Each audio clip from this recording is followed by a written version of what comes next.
Welcome back guys to my mini short blog.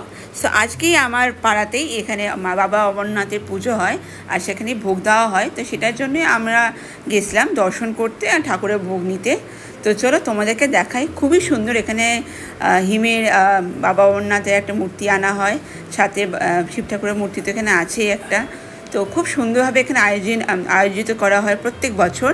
তো আমিও সেই দর্শনটা করতে গেছিলাম, এটা আমার ফার্স্ট ইয়ার। তো খুবই ভালো লাগলো। তো ঠাকুর সবাইকে ভালো রাখুক আর সুস্থ রাখুক, এটাই কামনা করা। তো এবার এগিয়ে চলি ভোগের দিকে। তো এখানে তো বেশ একটা লাইন পড়েছে, আমাদের দুপুর 12:30 থেকে ভোগ দেওয়া শুরু হয়েছে। তো ওই জন্য আমরা এখন যাচ্ছি লাইনের দিকে, লাইনে দাঁড়াতে হবে, তারপরে আমরা ঠাকুরের ভোগ পাবো। ঠাকুরের ভোগেও খুব একটা, যাই আমরা ঠাকুরের ভোগ পাই না কেন, খুব অমৃত মনে হয় সবসময়। তো সেই জন্য তো এখানে দেখতেই পাচ্ছ অন্নভোগ নয়, কিন্তু এখানে লুচি, ছোলার ডাল, সুজির একটা হালুয়া, লাড্ডু সব দেওয়া হচ্ছে এবং স্পেশাল ভোগেরও আয়োজন ছিল এখানে। তো সবটা মিলিয়ে বেশ একটা ভালো একটা অনুভূতি ছিল। তো এবারে ভোগ নিয়ে আমরা বাড়ির দিকে রওনা দেবো।